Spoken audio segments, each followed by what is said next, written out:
Hey everyone, today I'll be teaching you 80% of the Git commands I use, using kind of the 80-20 principle. 20% of my Git commands are 80% of the effort, right? Okay, let's get into it. So what will we learn? You have a Git repo and you want to get your Git repo down to your laptop. Okay, we're gonna get all these files down to our laptop. Then we have those files on our laptop. We want to edit them and we want to push back to the Git repo. Then we'll create a pull request to get those changes you made on your laptop actually merged into the Git repo. Okay, so this is the overview of what we're doing today, and we're gonna be using Git commands to actually do this. Okay, a few prerequisites. You need to have Git installed on your laptop, and then ideally you can clone and push to and from GitHub. If you haven't done these yet, then pause the video and look at the resources I have in the description. All right, so here are the 8 most basic commands I use pretty much 80% of the time when I'm doing development. All right, so in this tutorial, you're gonna be learning all of these, and by the end of this, you will be able to do a full loop development cycle with GitHub. All right, let's get into it. All right, so the first one is git clone. So how do we get the GitHub repository, all of the files down to our laptop? So that's what we use git clone for. So it's copying Git repo to your computer, okay? So that's the command we use. All right, you can see there's 2 URLs down here, right? One uses HTTPS to clone,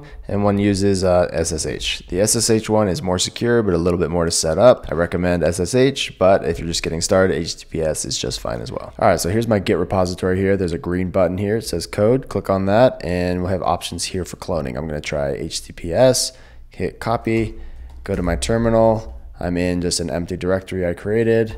Type git clone, paste in, gotta make sure you copied it, and then paste in that URL, hit enter, and now I have class quiz clone down here. Now I'm going to show SSH, so I'll remove that. Go back here, click SSH, copy, same thing, git clone, but obviously you need to have the SSH keys set up for this to work. Okay, and here's class quiz. So that's the basics of clone. All right, next one is git branch. This shows where I am. Which branch am I currently on? So after I've cloned, it's going to clone the default branch. So when I do git branch here, it's going to show just my default branch, which is usually going to be main or something, okay? Okay, so now what about branch? So you can see here I've cloned down class quiz. So let me cd into class quiz, ls, and I have all my 3 files here. You can look back here. Here's the 3 files I have. Now I want to see what branch I brought down. So you just type in git branch, and you can see it says main. Okay, you can just push Q to get out of that screen. Cool, so that's the basics of git branch, just to see what branch you're on. All right, next one is git switch. So after I clone, I'm on the main branch, right? So if I do git branch, it'll show main. But if I want to switch to a new branch, then I use the git switch command. All right, so you can think of it as changing the road my files are on. The roads are like branches, okay? So we have different branches that go off. We have the main branch, but then we branch off to make features, and then we merge back into the main branch, okay? So here's some examples down here. So we do git switch with -C to create a new branch, okay? Or if a branch already exists, we can use the git switch with just the branch name. Okay, so we did git branch and we know that we're on main, but to make our change, we want to make it on a separate branch. So that's when we use git switch -C, which means create. Okay, and then I can type in git switch -C and then the name of the new branch. So edit readme file is going to be my new branch. Hit enter. Now you can see that I'm on edit readme branch, and I can check that by doing git branch here. And now I'm on edit readme branch. See, I'm not on main. Okay, hit Q to get out of that screen. But you can also switch to a branch that already exists that you clone down. So let's see, in GitHub here, I have one that's called Mike's Edits. So I can do this, git switch Mike's Edits without the C because I don't want to create it. I just want to switch to an existing branch.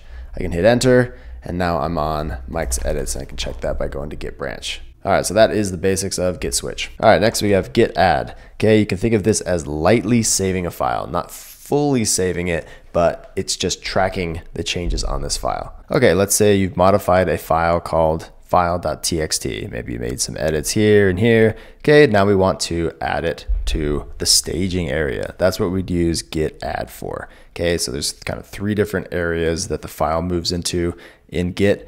So we first have our working directory here. So that's kind of the first stage. That's just in your file directory. After you've git cloned, you've modified files, that's your working directory. Okay. And then after that, it moves to staging area if you use git add. Okay, and you can just use git add here with git add with a file name, or you can add a whole directory, or you can add all of the files that have changed. Okay, so that adds it to a staging area, but it's not committed yet. Okay, the next step is to do a git commit.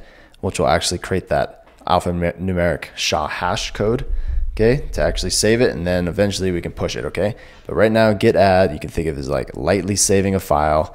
It's not actually doing much, but it's just kind of putting it in this kind of intermediate state, okay, in this staging area. Okay, I'm on the new branch, edit readme file, and I made some changes just on my computer to this readme.md file. Okay, so for git add, what I've done is I've edited my local copy of readme.md, okay? And I can check that by doing git status. I haven't talked about git status yet, but basically it says I've modified readme.md, okay?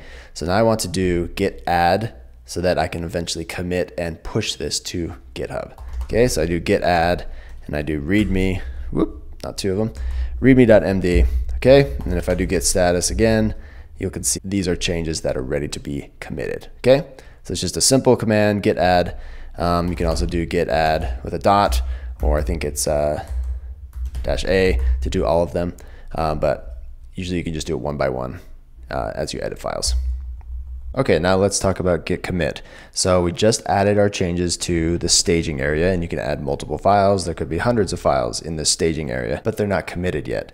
That's where we need to do git commit, which will actually put these changes into something called like a local repository, or you can think of it as a snapshot, a point in time of your files, exactly how they are. So it kind of creates this checkpoint in time of your actual repository, okay? All right, and then here is the actual command. So you need to always supply the -m, which stands for message, and we add a message for the actual commit. But remember, they're all still on your laptop. Nothing's been pushed to GitHub yet, so that's where we get to next. Okay, so I have my file in modified state. Now I want to commit my file to my local repo. And to use commit, you do git commit -m, which stands for message, and I say edits to readme.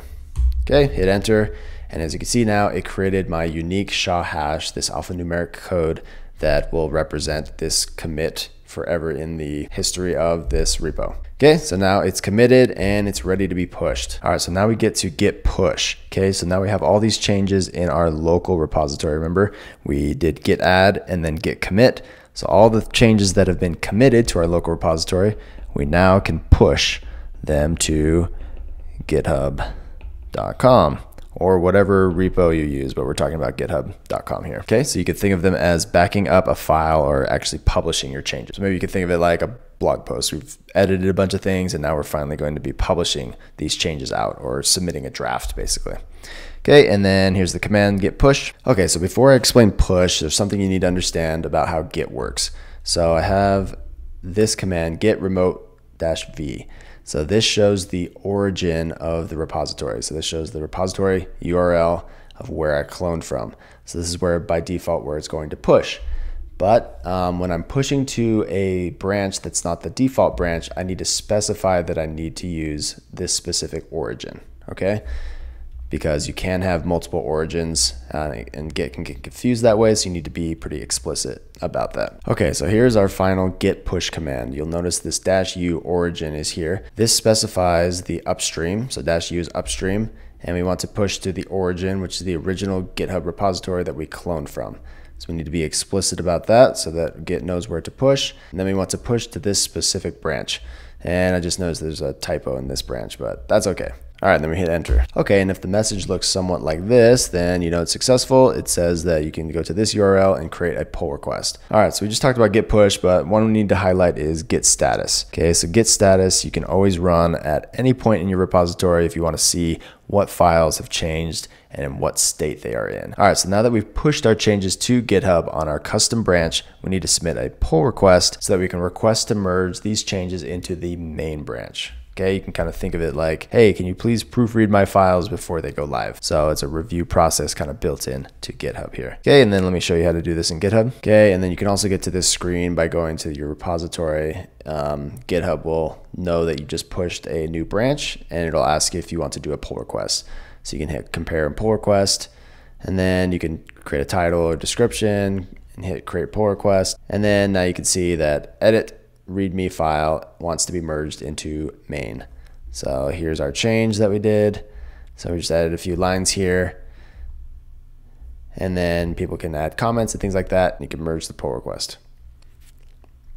So that's the basics of a pull request. Obviously there's more involved depending on where you work or how your workflow is. It could be a more strict review process with builds and things like that, but this is the basic. All right, and the final command that I use quite often is Git Pull. So we don't want to have to clone every time we want to get a repo down and get the latest files, right? We want to be able to stay up to date with the internet. So let's say you work on a team with 10 developers. There's a bunch of developers adding code all the time, and you don't have their changes that maybe they just merged in. So that's where Git Pull comes in. We want to pull all the latest changes into our local repository.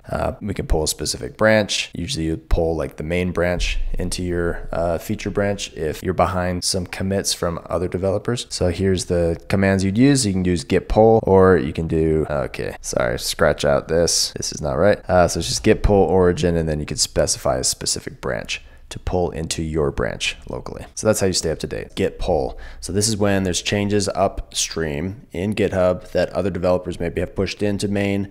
You need to get those changes locally here because this doesn't automatically update to whatever happened up in GitHub. Okay, so we need to explicitly do a Git Pull. Okay, so some changes have happened on here. It looks like 4 commands were added to this number 4, so Git Status is there. All right, so if I look at my README file, as you can see, there's only 3. But up in GitHub, there is 4. So I want to pull that change into my branch. Okay, and there's 2 things you can do here. You can pull it into your existing branch. Maybe you're working more on this branch and you want to push changes, but you want to get the latest whatever it is in main. So you could do a Git Pull origin main, because you need to specify the origin that we want to pull from. That's this origin repo here. And we want to pull the main branch, okay? So we could specify that, and we'll pull in the main. And as you can see, the README has a couple file changes here. Then if I go now to open README, you can see that we have our 4th change there. So that's the very basics of Git Pull. Another thing I could show you is if I switch to main, you can just do Git Pull when you're on main. You don't have to say origin because this is the default branch. Okay, so I can just do Git Pull, and here it is. And I could do open README, and there that is. Anyways, I hope this helps someone. Let me know in the comments if there's other videos like this that you want to see. I'm happy to do them. Thanks a lot.